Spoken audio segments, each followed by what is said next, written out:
Okay, you think you've seen it all in football, right? Well, a World Cup qualifier is always going to be intense. But what happens when the final whistle blows? And the big controversy isn't about a bad ref call, but about black magic? Yeah. Today, we're getting into a match that ended in heartbreak, a penalty shootout, and one of the most bizarre accusations you'll ever hear. And that's really the heart of it, isn't it? How do we get to a point where a World Cup dream is shattered, and the reason given involves voodoo? It honestly sounds like something out of a movie, but for Nigeria and DR Congo, this was very, very real. So let's unpack how we got here. So, where does a story like this even begin? Well, it all starts with one man's truly extraordinary claim, made in the raw, emotional moments right after a devastating loss. There it is. In the post-match press conference, instead of just talking tactics, Nigeria's coach, Eric Shell, just let it fly. He pointed his finger directly at the opposition's bench and accused them of using supernatural means to win the most important moment of the game.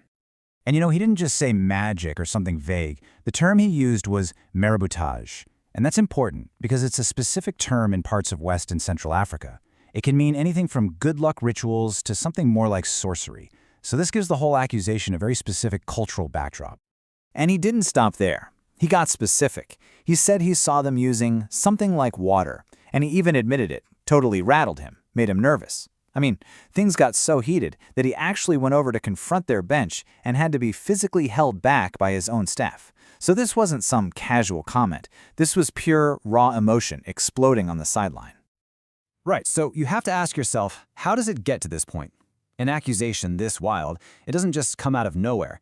To really get it, you've got to understand the insane pressure cooker environment of the game that led up to it all. All right, so let's rewind a bit. Let's talk about the game itself, the 90 minutes of pure tension that set the stage for all this drama. And look, you got to understand the stakes here could not have been higher. This was everything. The winner keeps their World Cup dream alive. The loser? They go home. The dream is dead for another 4 years. It was literally all or nothing.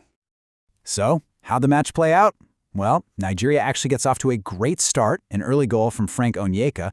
Things are looking good. But then, a huge blow. Their star man, Victor Osimhen, gets injured. In the second half, DR Congo claws their way back and gets an equalizer. 90 minutes are up, it's 1-1, and that means a World Cup dream is going to be decided by the absolute lottery of a penalty shootout. And this is where things get really interesting. Because as the two teams prepared for the shootout, they had completely different approaches for handling this insane pressure. And the difference is just staggering. On one side, you've got DR Congo playing chess. They make this brilliant, calculated move. They sub in a fresh goalkeeper, Timothy Fayulu, who's known for being a penalty-saving specialist, a total masterstroke. And then you have Nigeria, whose coach admits his head was somewhere else entirely, distracted by what he thought was happening on the other bench. So did DR Congo's big brain move pay off? Oh yeah, 2. That's the number. Their sub-goalie makes 2 massive, crucial saves. Absolutely game-changing stuff. And those 2 saves, they were enough to seal the deal. The final score in the shootout, 4-3. DR Congo's World Cup dream is still alive. Nigeria's is over. So what about the winning side? How did they respond to these pretty wild accusations? Well, DR Congo's coach, Sébastien Desabre, basically just shrugged it off. He wasn't having any of it, calling it not an issue. For them, it was a total non-story. So, the game's over. DR Congo is celebrating. But now we have to talk about the fallout, the absolute heartbreak on the other side of that result. And here's the cold, hard reality. Nigeria's out. They will not be at the 2026 World Cup. For a powerhouse of African football, that is a massive, massive blow. And this wasn't just a loss the players felt. This hit the entire nation. It was so bad, in fact, that the Nigerian Football Federation actually issued a formal public apology to the fans. That tells you everything you need to know about how devastating this defeat really was.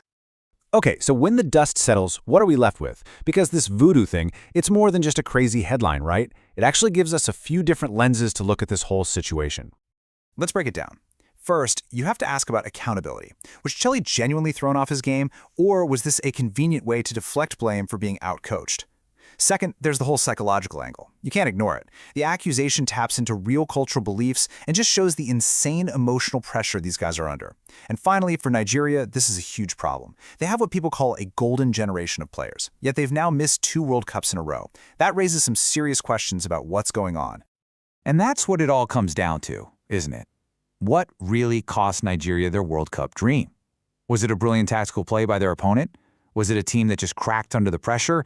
Or, as their coach claims, was it something else at play on the pitch? That's the debate this bizarre and fascinating story leaves us with.